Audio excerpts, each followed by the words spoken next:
Hello students, welcome to my YouTube channel Sushma Rajgupta. हम लोग कर रहे हैं कमर्शियल लॉ। कमर्शियल लॉ में आज हम नया चैप्टर शुरू करने जा रहे हैं, that is discharge of contract.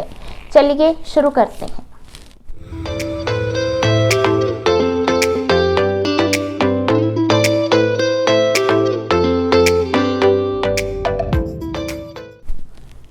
Discharge of contract का मतलब है putting end to the contract और टर्मिनेशन ऑफ द कॉन्ट्रैक्ट, मतलब कॉन्ट्रैक्ट को खत्म करना, that is known as discharge of contract.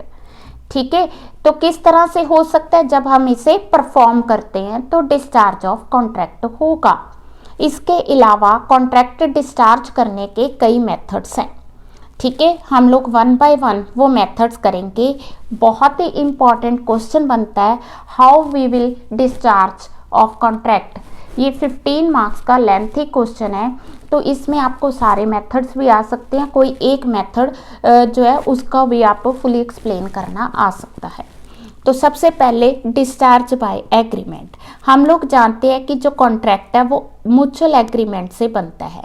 Contract mutual agreement से बनता है तो ज़रूरी है कि जब वो ख़त्म होगा तो भी दो पार्टीज़ के बीच में एग्रीमेंट का होना ज़रूरी है।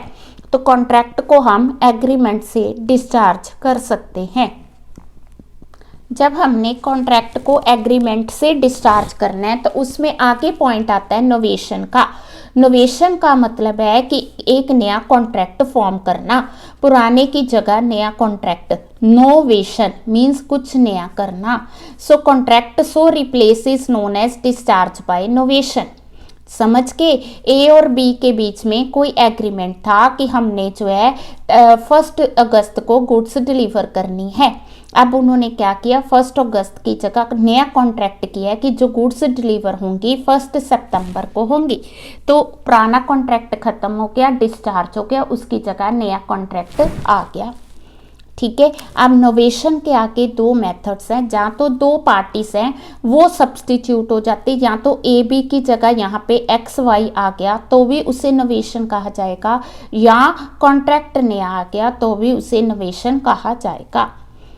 ठीक है, पर नोवेशन के आगे इसेंशियल्स है, तो ये आपका 5 मार्क्स का क्वेश्चन बनता है कि what is novation, what are the essentials of novation. Novation के लिए ज़रूरी है कि जितनी भी पार्टीज हैं उनकी कंसेंट होनी चाहिए, तभी नया कॉन्ट्रैक्ट बनेगा। अगर दोनों पार्टीज की कंसेंट नहीं है तो नया कॉन्ट्रैक्ट नहीं बन सकता। ठीक है, और दूसरा पॉइंट है कि जो हमने पुराने की जगह नया कॉन्ट्रैक्ट बनाया वो नया कॉन्ट्रैक्ट क्या होना चाहिए, कैपेबल ऑफ इन्फोर्सेबल होना चाहिए। अगर वो कैपेबल ऑफ इन्फोर्सेबल नहीं है तो वो वैलिड नहीं माना जाएगा। तीसरा पॉइंट ये है कि जो हमने नया कॉन्ट्रैक्ट बनाना है वो बिफोर एक्सपायरी ऑफ टाइम होना चाहिए। जैसे 1 अगस्त को मैंने अभी आपसे कहा कि जो उसने गुड्स की डिलीवरी देनी है 1 अगस्त को देनी है। अब उन्होंने नया कॉन्ट्रैक्ट बना लिया कि जो गुड्स की डिलीवरी है वो 1 सितंबर को होगी। अब ये जो 1 अगस्त को आके ये नहीं कि 1 अगस्त को कहेगा कि नहीं जी मैंने तो 1 सितंबर को गुड्स की डिलीवरी देनी, नहीं। तो जो भी नोवेशन करनी है 1 अगस्त से पहले पहले करेगा, उसके बाद नहीं करेगा। Point clear? तो यहाँ पे हमने क्या किया, नया कॉन्ट्रैक्ट ही बना दिया। नया कॉन्ट्रैक्ट किस तरह से हो सकता है, या तो दोनों पार्टी से चेंज होगी या तो उसकी जो अंदर कॉन्ट्रैक्ट है वो चेंज हो गया। अब हम कर रहे हैं अल्ट्रेशन। अल्ट्रेशन से भी क्या होगा, जो पुराना कॉन्ट्रैक्ट होगा वो डिस्चार्ज हो जाएगा, ख़त्म हो जाएगा, उसकी जगह नया कॉन्ट्रैक्ट आएगा। अब इसमें क्या है कि हम लोग क्या कर रहे हैं, कॉन्ट्रैक्ट की टर्म्स को चेंज कर रहे हैं। ठीक है, पर अल्ट्रेशन भी तभी वैलिड होगी अगर दोनों पार्टीज उसको एग्री करती हैं। अगर वो एग्री नहीं करती हैं तो फिर वो अल्ट्रेशन वैलिड नहीं मानी जाएगी। जैसे ए बी से कहता है कि मैं तेरे को 100 बेल्स ऑफ कॉटन जो है डिलीवर करूँगा। ठीक है जी, किसको कह रहा है, ये बी को कह रहा है। बाद में उसको लगा कि मेरे को 100 बेल्स ऑफ कॉटन नहीं अवेल हो सकती, तो उसने फिर कहा है कि ड्यू टू इम्पॉसिबिलिटी मैं तेरे को 50 बेल्स ऑफ कॉटन जो है वो ट्रांसफ़र करूँगा। तो यहाँ पे उसने क्या किया, जो पुराना कॉन्ट्रैक्ट है वो ख़त्म हो गया, उसकी जगह पे क्या हुआ, एक नया कॉन्ट्रैक्ट आ गया। पॉइंट क्लियर है? इसे क्या कहते हैं? अल्ट्रेशन। देन आगे रिसीजन। रिसीजन का मतलब है कि कॉन्ट्रैक्ट को रिजाइंड कर दिया, ख़त्म कर दिया। ठीक है, पुराना कॉन्ट्रैक्ट जो था वो रिजाइंड कर दिया। क्यों? क्योंकि वो पूरा हो ही नहीं सकता था। पर जो रिसीजन हुई है वो एक पार्टी ने नहीं की है, दोनों पार्टीज ने म्यूचुअल कंसेंट से की है। Point clear? तो इसके लिए ज़रूरी है, रिसीजन के लिए दोनों की म्यूचुअल कंसेंट होनी चाहिए। अगर दोनों पार्टीज एग्री करती हैं तो ही पुराना कॉन्ट्रैक्ट रिसाइंड होगा, अदरवाइज नहीं होगा। ठीक है, देन अगर किसी एक पार्टी ने ब्रीच ऑफ कॉन्ट्रैक्ट किया है, जो अग्रीव्ड पार्टी है, देन वो चाहे तो कॉन्ट्रैक्ट को क्या कर सकती है? रिजाइन कर सकती है। मतलब ए ने कहा था कि तूने गुड्स जो है वो 1 सितंबर को मुझे डिलीवर करनी है। ए ने कहा था कि गुड्स 1 सितंबर को डिलीवर करनी है। अब बी ने जो 1 सितंबर को गुड्स डिलीवर नहीं की, बी मतलब कि बाद में कहता है मैं 4 दिन बाद कर दूंगा, 5 दिन बाद कर दूंगा, तो ए चाहे तो कॉन्ट्रैक्ट को रिसाइन कर सकता है। यहाँ पे ए क्या होगी? एग्रीव्ड पार्टी, बिकॉज वो एक्सेप्ट कर रहा था कि 1 सितंबर को उसको गुड्स की डिलीवरी मिल जाएगी। देन कौन रिसाइन कर सकता है? वो पार्टी रिसाइन कर सकती है जिसकी कंसेंट फ्री नहीं है। जिसकी कंसेंट फ्री नहीं है वो पार्टी कॉन्ट्रैक्ट को तोड़ सकती है। पॉइंट क्लियर है? तो यहाँ पे हम लोग कोर्शियन, अनड्यू इन्फ्लुएंस या वो मिस रिप्रेजेंटेशन का केस ले सकते हैं, या बाय मिस्टेक। मतलब एक पार्टी जो थी उसकी कंसेंट फ्री नहीं थी, उससे ज़बरदस्ती उसका घर खरीदा जा रहा था, तो ए चाहे तो अपना कॉन्ट्रैक्ट क्या कर सकता है? रिसाइन कर सकता है। ठीक है जी, तो हम लोग कर रहे हैं कि discharge of agreement, discharge of contract by agreement. ठीक है ना, तो उसमें हमने किया नोवेशन, अल्ट्रेशन, रिसीजन, और नेक्स्ट पॉइंट उसका बनता है रिमिशन। रिमिशन का मतलब है कि जितना हमने कॉन्ट्रैक्ट किया था उससे कुछ कम अमाउंट को एक्सेप्ट करना। जितने का कॉन्ट्रैक्ट था उससे कम को एक्सेप्ट करना और विद म्यूचुअल कंसेंट करना, तो उसे क्या कहते हैं? रिमिशन। जैसे ए ने बी को 10,000 रुपीज़ देने हैं। ठीक है, किसी वजह से ए जो है 10,000 रुपीज़ नहीं दे सकता, वो बी से कहता है कि मैं आपको 8,000 रुपीज़ इन फुल सेटिस्फैक्शन देना चाहता हूँ या दे सकता हूँ। बी कहता ठीक है, तो आप मुझे 8,000 ही दे दो। तो यहाँ पे उसने जो है लेस अमाउंट किसने एक्सेप्ट की है? बी ने खुद एक्सेप्ट की है। पहली बात तो इसे रिमिशन कहा जाएगा।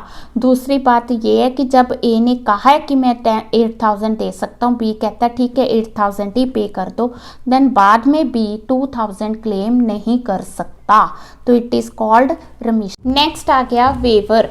वेवर का मतलब है कि वेव कर देना, अपना राइट छोड़ देना। ठीक है जी, तो वेव से भी क्या होगा? कॉन्ट्रैक्ट डिस्चार्ज होगा। ए बी से कहता है कि मैं तेरे लिए पिक्चर पेंट करूँगा। A promise to paint picture for B. B बाद में उसे मना कर देता है कि नहीं, मैंने पेंट नहीं करवानी। तो यहाँ पे क्या हो गया? पुराना कॉन्ट्रैक्ट डिस्चार्ज हो गया। ठीक है, किस तरह से हुआ? वेव करने से हुआ। वेव किसने किया? बी ने किया। अब अगर इसके वेव करने से ए को किसी तरह का लॉस होता है तो वो लॉस क्या करेगा? बी से डिमांड कर सकता है। Point clear? अब ए एंड बी ने मना कर दिया, ए कॉन्ट्रैक्ट तो पूरा नहीं करेगा। ठीक है ना, क्यों? क्योंकि जब उसने पूरा करने के लिए वो तैयार था, he was ready to perform, but B ने मना किया, तो ए डिस्चार्ज हो गया।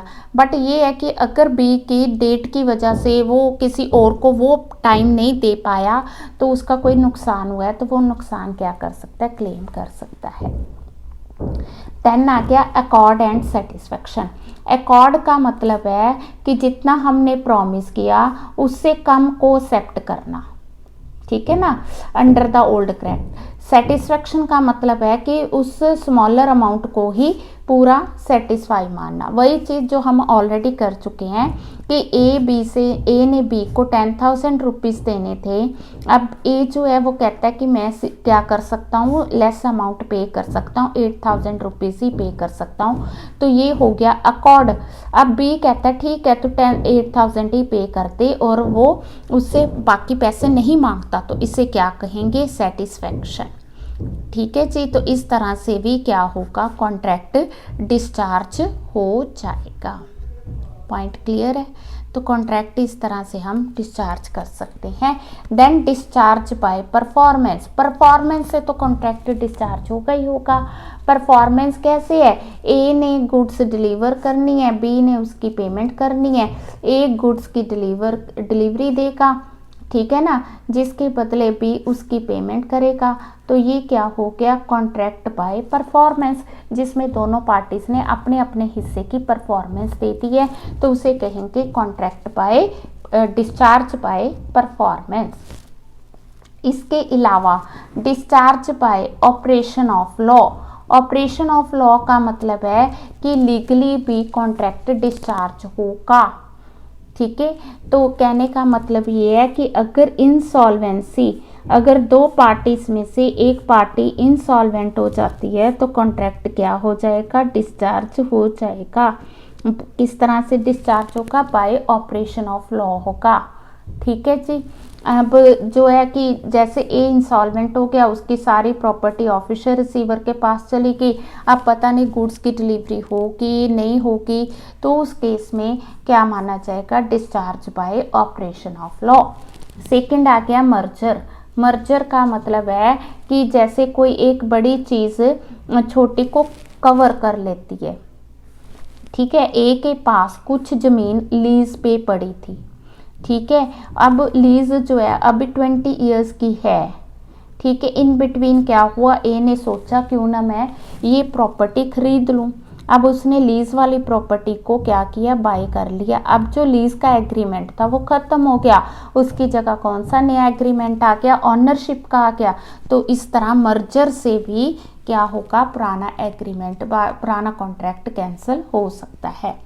देन ना कि अल्ट्रेशन, अगर दोनों पार्टीज मिलके किसी तरह की चेंज करती हैं, टर्म्स चेंज करती हैं, विद देयर म्यूचुअल कंसेंट करती हैं, तो उसे अल्ट्रेशन कहा जाएगा। अल्ट्रेशन से भी क्या होगा, कॉन्ट्रैक्ट जो है वो डिस्चार्ज हो जाएगा। डेथ, डेथ का मतलब है जैसे ए और बी दो पर्सन है, उनमें से किसी एक की डेथ हो जाती है तो भी उनका कॉन्ट्रैक्ट डिस्चार्ज होगा। ये जो कॉन्ट्रैक्ट डिस्चार्ज होगा बाय ऑपरेशन ऑफ लॉ होगा। ठीक है जी। तो इस तरह से डिस्चार्ज जो है बाय ऑपरेशन ऑफ लॉ भी हो सकता है। डिस्चार्ज बाय ब्रीच, ब्रीच का मतलब है कॉन्ट्रैक्ट को तोड़ना। ठीक है, अब दो पार्टीज है, दोनों पार्टीज ने कॉन्ट्रैक्ट को पूरा करना होता है। ठीक है, मैं एग्जांपल ए और बी का ही ले रही हूँ। ठीक है, तो एग्जांपल ए और बी का लेके चलते हैं। तो जिसमें क्या है कि दोनों पार्टीज ने अपने अपने हिस्से की परफॉर्मेंस देनी है। अब दोनों पार्टीज में से अगर मान लो ए जो है अपने हिस्से की परफॉर्मेंस नहीं देता तो इसे ब्रीच ऑफ कॉन्ट्रैक्ट माना जाएगा।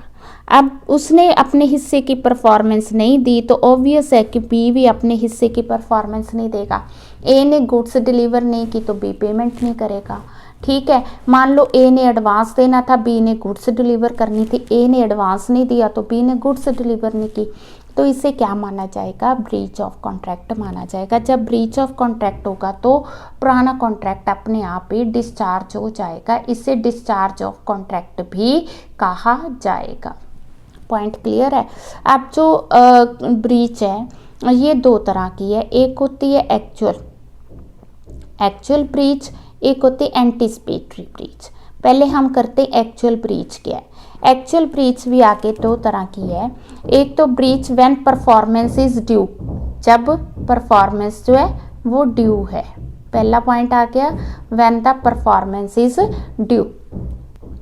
परफॉर्मेंस ड्यू का मतलब है कि जैसे ए ने बी से कहा है कि मैं आपको 20 चेयर्स 1 मई को डिलीवर करूंगा, अब वो 1 मई को चेयर्स डिलीवर नहीं करता तो इसे एक्चुअल ब्रीच कहा जाएगा। और कब कहा जाएगा, when performance is actual due. Due कब थी, 1 मई को, तो ए ने गुड्स डिलीवर करनी थी, नहीं की तो उसे क्या माना जाएगा, ब्रीच। ठीक है, दूसरी आ गई breach during the performance, during the performance of contract, performance of the contract, contract के टाइम पे अगर किसी तरह की ब्रीच होती है तो ठीक है, वो कैसे होगी, जैसे ए ने बी को 500 चेयर्स डिलीवर करनी थी, ठीक है, अब उसने अभी क्या किया 100 चेयर्स डिलीवर की हैं। जब वो बी के पास पहुंची, बी ने देखा ये जो चेयर्स हैं ये अप टू मार्क नहीं है, मतलब जैसी मैंने कही थी वैसी नहीं है, तो वो ड्यूरिंग डिलीवरी, ड्यूरिंग परफॉर्मेंस उसने क्या किया, कॉन्ट्रैक्ट तोड़ दिया, तो इसे कहेंगे breach during the performance of the contract. क्यों किया, क्योंकि उसको जो गुड्स की डिलीवरी मिली है वो उसके स्टैंडर्ड के अकॉर्डिंग, उसकी डिमांड के अकॉर्डिंग नहीं थी। पॉइंट क्लियर है। तो एक्चुअल ब्रीच दो तरह की है, एक जब परफॉर्मेंस ड्यू है तब, एक जब परफॉर्मेंस चल रही है तब, ठीक है। जैसे 1 मई को था, 1 मई को उसने नहीं दी तो इट मीन्स कि ड्यू थी तब। ड्यूरिंग हो गया कि 1 मई से उसने मतलब गुड्स डिलीवर करनी थी, विद इन वीक करनी थी, अभी फर्स्ट डिलीवरी दी थी तो बी को पसंद नहीं आई तो उसने क्या कर दी, ब्रीच ऑफ कॉन्ट्रैक्ट कर दी है। सेकंड इसी का पॉइंट है anticipatory, anticipatory breach of contract. हाँ जी, एंटीसिपेटरी ब्रीच ऑफ कॉन्ट्रैक्ट का मतलब है कि जब कॉन्ट्रैक्ट ड्यू है, ड्यू होने से पहले ही उसको क्या करना, ब्रीच कर देना, तोड़ देना, उसकी परफॉर्मेंस करने से मना कर देना, ठीक है। ए ने बी से कहा है कि मैं 1 जनवरी को आपको 500 क्विंटल ऑफ वीट जो है सप्लाई करूँगा, ठीक है। 1 जनवरी को कॉन्ट्रैक्ट किया है, ठीक है, 1 को कॉन्ट्रैक्ट किया और गुड्स डिलीवर करनी है 1 मई को, ठीक है जी। अब हुआ क्या, 1 मई और 1 जनवरी के बीच में 15 अप्रैल को ए बी के पास आता है और कहता है कि मैं आपको गुड्स की डिलीवरी नहीं दे सकता, तो यहाँ पे उसने 1 मई से पहले ही मना कर दिया, तो इसे बोलते हैं anticipatory breach of contract. Point clear है, इसे क्या कहा जाएगा, anticipatory breach of contract. Contract due होने से पहले उसको कैंसिल करना, ब्रीच करना, that is known as anticipatory, ठीक है।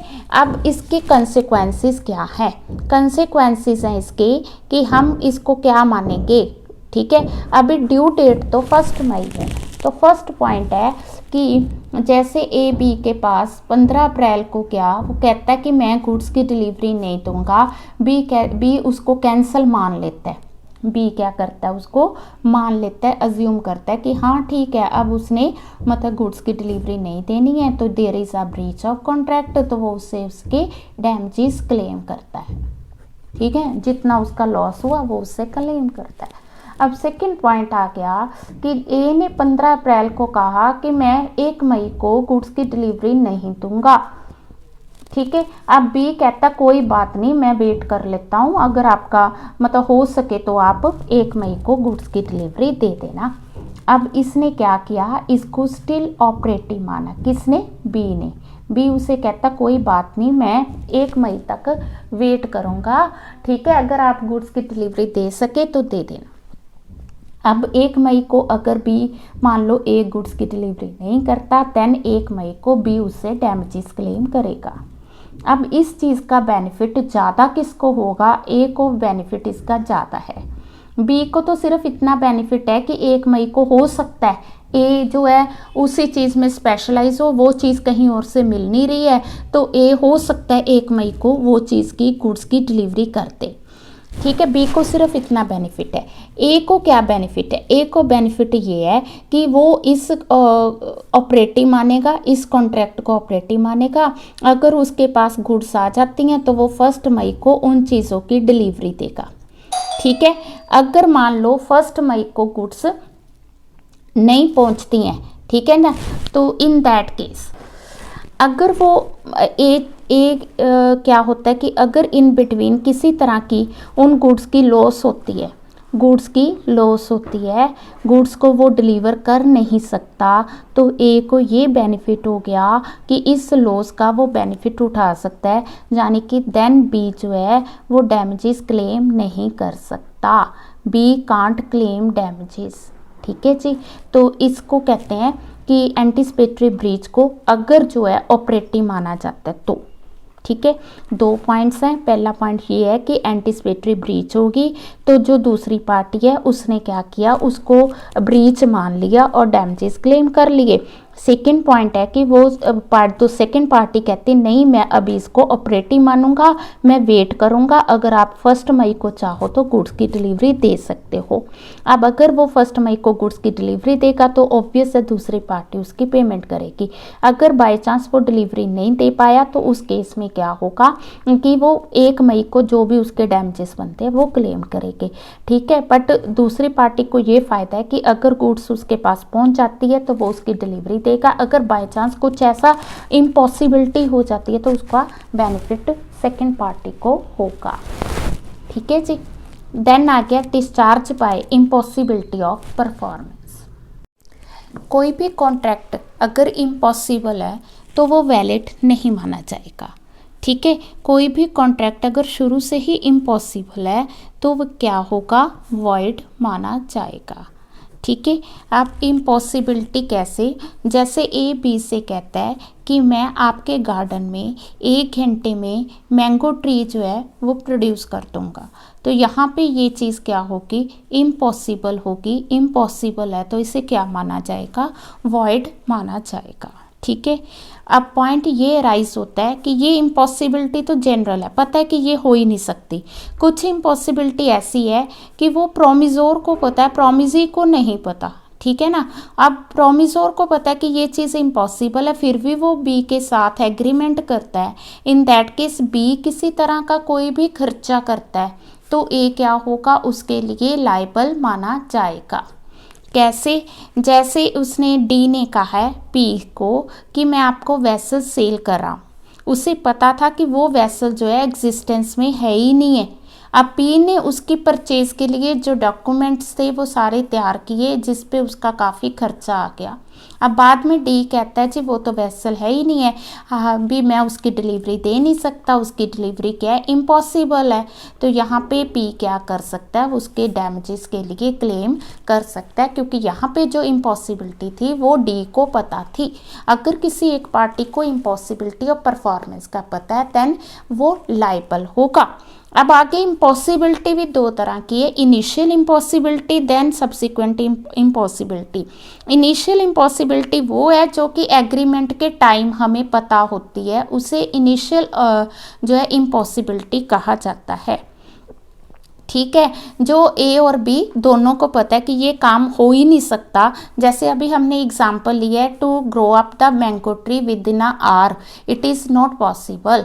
ठीक है, तो ये होगी इनिशियल इम्पॉसिबिलिटी जो हमें शुरू में ही पता है। एक होगी सब्सिक्वेंट इम्पॉसिबिलिटी, जो पहले जब एग्रीमेंट किया तब इम्पॉसिबिलिटी नहीं थी पर बाद में अराइज होगी। जैसे गवर्नमेंट ने रूल चेंज कर दिया, या ए ने बी से मैरिज करनी है तो एग्रीमेंट हो गया, इन बिटवीन क्या हुआ, बी जो है वो मैड हो गया, now it is impossible to get marry with B, तो ये होगी सब्सिक्वेंट इम्पॉसिबिलिटी। अगर सब्सिक्वेंट इम्पॉसिबिलिटी भी होती है तो भी कॉन्ट्रैक्ट क्या होगा, डिस्चार्ज हो जाएगा। इसके लिए ज़रूरी है कि एक्ट जो है इम्पॉसिबल हो, इम्पॉसिबिलिटी किसी इवेंट की वजह से होनी चाहिए, एंड थर्ड पॉइंट है कि सेल्फ इंड्यूस्ड नहीं होनी चाहिए, इम्पॉसिबिलिटी अपने द्वारा क्रिएट नहीं होनी चाहिए। ठीक है, अब जो इम्पॉसिबिलिटी है वो किस तरह से हो सकती है। हाँ जी, पहला आ गया डिस्ट्रक्शन ऑफ सब्जेक्ट मैटर। जैसे सब्जेक्ट मैटर ही डिस्ट्रॉय होगी, जिस चीज़ के लिए हमने कॉन्ट्रैक्ट किया था, कॉन्ट्रैक्ट वो जो है चीज़ ही डिस्ट्रॉय हो चुकी है। ए ने बी से कॉन्ट्रैक्ट किया है कि वो 200 टन्स ऑफ पोटैटोस जो है वो सप्लाई करेगा। ठीक है, अब हुआ क्या कि पेस्ट थ्रो आने की वजह से वो सारे के सारे पोटैटोज ख़राब हो गए, तो यहाँ पे क्या हुआ, डिस्ट्रक्शन ऑफ सब्जेक्ट मैटर हुई है, तो कॉन्ट्रैक्ट डिस्चार्ज माना जाएगा ड्यू टू इम्पॉसिबिलिटी। डेथ और पर्सनल इनकैपेसिटी, ठीक है, डेथ की वजह से भी कॉन्ट्रैक्ट इम्पॉसिबल हो सकता है। एक आर्टिस्ट ने कहा है कि मैं आपके जो होटल है वहाँ पे सिंगिंग जो है फॉर अ वीक करूँगा, पूरे हफ्ते के लिए वहाँ पे सिंगिंग करूँगा। हुआ क्या कि वो आर्टिस्ट बीमार हो गया, now it was impossible for him to sing, तो यहाँ पे इम्पॉसिबिलिटी अराइज होगी, तो कॉन्ट्रैक्ट क्या होगा, डिस्चार्ज होगा ड्यू टू इम्पॉसिबिलिटी। तो अगर लॉ ही चेंज हो जाता है तो उस केस में भी क्या होगी, कॉन्ट्रैक्ट को परफॉर्म करना इम्पॉसिबल होगा, तो कॉन्ट्रैक्ट डिस्चार्ज माना जाएगा। ठीक है, अब ऑयल सीड्स को सेल करने के लिए दो पार्टीज के बीच में कॉन्ट्रैक्ट हुआ है। गवर्नमेंट ने क्या किया, उन ऑयल सीड्स की सेल को बैन कर दिया। अब उन ऑयल सीड्स को सेल करना, डिलीवर करना क्या होगा, इलीगल माना जाएगा। तो यहाँ पे क्या हुआ, कॉन्ट्रैक्ट डिस्चार्ज हो गया ड्यू टू इम्पॉसिबिलिटी, कोई भी पार्टी जो है लाइबल नहीं होगी। Non existence of particular state of things, तो अगर कोई जो हमें चीज़ चाहिए थी अगर वो एग्जिस्टेंस में नहीं है तो भी इम्पॉसिबल माना जाएगा। ठीक है, तो हमने पहले भी एग्जांपल की थी कि ए ने कोई मतलब कि रूम्स जो है रेंट पे लेने हैं, किस लिए लेने हैं, to get the to see the coronation procession of the king. ठीक है, अब हुआ क्या कि जो कॉरोनेशन प्रोसेशन होना था किसी राजा महाराजा का, वो पोस्टपोन हो गया, उसकी वजह से अब ए ने जो है घर किराए पे लेना था, अब वो नहीं लेगा। Point clear. अब ए ने जो कमरा किराए पे लेना था उसका लेना इम्पॉसिबल हो गया। क्यों? क्योंकि जो स्टेट ऑफ थिंग थी, जो सब्जेक्ट मैटर थी, वो ही एग्जिस्ट नहीं कर रही है, तो कॉन्ट्रैक्ट डिस्चार्ज माना जाएगा। देन आ गया डेक्लारेशन ऑफ वॉर। अगर वॉर स्टार्ट हो जाती है दो कंट्रीज के बीच में और उन दो पार्टीज के बीच में कॉन्ट्रैक्ट हुआ जो कि दोनों अलग अलग कंट्रीज को बिलोंग करती हैं, उन दोनों कंट्रीज में वॉर स्टार्ट हो जाती है, तो उस केस में भी वो कॉन्ट्रैक्ट डिस्चार्ज होगा ड्यू टू इम्पॉसिबिलिटी। ठीक है जी, तो एग्जाम्पल है कि एक लंदन का मर्चेंट है, उसने हैम्बर्ग में क्या करनी है, शुगर डिलीवर करनी है, दोनों कंट्रीज में वार स्टार्ट होगी। Now it was not possible for a to deliver the sugar to that company. Point clear जी। पर इन केसेस में इम्पॉसिबिलिटी की वजह से कॉन्ट्रैक्ट डिस्चार्ज नहीं होगा। कौन कौन से केसेस है जिनमें कॉन्ट्रैक्ट डिस्चार्ज नहीं होगा, उसे हम क्या कहेंगे, एक्सेप्शंस भी कह सकते हैं। पहला आ गया difficulty of performance. A B का कॉन्ट्रैक्ट इसलिए पूरा नहीं कर रहा क्योंकि वो डिफ़िकल्ट टू परफॉर्म है। डिफ़िकल्ट होना अलग बात है, इम्पॉसिबल होना अलग बात है। अगर आप कहो कि डिफ़िकल्ट था इसलिए मैंने गुड्स डिलीवर नहीं की, तो वो ब्रीच ऑफ कॉन्ट्रैक्ट माना जाएगा, वो डिस्चार्ज ऑफ कॉन्ट्रैक्ट नहीं होगा। ठीक है, अब केस क्या इसमें, अब डी ने कहा है कि मैं जो है कोल सप्लाई करूँगा। ठीक है, किसको सप्लाई करना है, केशव लाल को, के को सप्लाई करना है। अब हुआ क्या कि गवर्नमेंट रेस्ट्रिक्शंस की वजह से कॉलरीज में से जो मतलब कि कोल है वो सप्लाई होना बंद हो गया। अब क्योंकि कॉलरीज में से बंद हो गया बट ओपन मार्केट में कोयला जो था अवेलेबल था, इवन देन डी ने उसे सप्लाई नहीं किया, तो इसे हम इम्पॉसिबल नहीं कहेंगे, इसे हम डिफ़िकल्ट कहेंगे। तो यहाँ पे जो है डी की लाइबिलिटी ख़त्म नहीं होती है, डी जो है लाइबल होगा टू परफॉर्म द कॉन्ट्रैक्ट, यहाँ पे वो डिस्चार्ज नहीं होगा। अगर कोई कॉन्ट्रैक्ट कमर्शियल इम्पॉसिबिलिटी की वजह से पूरा नहीं होता तो उसे भी हम डिस्चार्ज नहीं कहेंगे। ठीक है जी, हुआ क्या कि एग्रीमेंट हुआ डी और पी के बीच में कि उसने मशीन को रिपेयर करना है। अब डी जो है उसने रिपेयर नहीं की, क्यों नहीं की, क्योंकि उसका जो वर्कमैन था वो छुट्टी पे था। तो यहाँ वर्कर का ना होना कोई एक्सक्यूज़ नहीं है, तो यहाँ पे डी जो है वो डिस्चार्ज नहीं होगा, उसे जो है कॉन्ट्रैक्ट पूरा करना होगा। अगर वो पूरा नहीं करता देन उसे डैमेजेस पे करने होंगे। Impossibility due to failure of a third person, किसी थर्ड पर्सन के परफॉर्मेंस ना देने का कोई रीज़न नहीं है। डी ने पी से कहा कि वो गुड्स सेल करेगा अगर उसे मिल से गुड्स रिसीव होंगी। अब हुआ क्या कि जो डी ने पी को गुड्स डिलीवर करनी थी वो उसने एक मिल से परचेज करनी थी, मिल ने उनको गुड्स जो है डिलीवर नहीं की, जिसकी वजह से डी ने पी को गुड्स डिलीवर नहीं की। अब यहाँ पे डी ये एक्सक्यूज़ देगा कि मेरे को मिल ने गुड्स सप्लाई नहीं की है इसलिए मैंने कॉन्ट्रैक्ट पूरा नहीं किया, तो ऐसा कोई एक्सक्यूज़ नहीं है। तो जो है डी पर्सनली लायबल होगा, या तो वो परफॉर्म करेगा नहीं तो वो डैमेजेस पे करेगा। सेल्फ इंड्यूस्ड इम्पॉसिबिलिटी, कई बार क्या होता है कि उनकी अपनी वजह से, पार्टीज़ की वजह से इम्पॉसिबल हो जाता है। जैसे किसी एक पर्सन को इम्प्रिजनमेंट होगी, सज़ा होगी, जेल होगी, तो वो भी कोई रीज़न नहीं है, ठीक है जी। इम्प्रिजनमेंट जो है उसकी वजह से वो कॉन्ट्रैक्ट पूरा नहीं कर पाया, तो यहाँ पे कॉन्ट्रैक्ट डिस्चार्ज नहीं माना जाएगा। पार्टी क्या होगी, लायबल होगी to perform the contract otherwise to pay the damages, ठीक है जी। हाँ जी, नेक्स्ट पॉइंट है failure of one of the object. अगर किसी कॉन्ट्रैक्ट के एक से ज़्यादा ऑब्जेक्ट है, किसी एक ऑब्जेक्ट का फेल होना का मतलब ये नहीं है कि कॉन्ट्रैक्ट ख़त्म हो जाएगा, डिस्चार्ज हो जाएगा, ठीक है जी। अब हुआ क्या कि एक्स ने, ठीक है, अब वाई से बोट बोरो करनी है, किस लिए करनी है, दो पर्पजेस हैं, एक तो नेवल व्यू के लिए, दूसरा क्रूज राउंड द फ्लीट। अब क्या हुआ कि जो किंग था वो बीमार हो गया, जिसकी वजह से नेवल रिव्यू ख़त्म हो गया, वो पॉसिबल नहीं था, पोस्टपोन हो गया।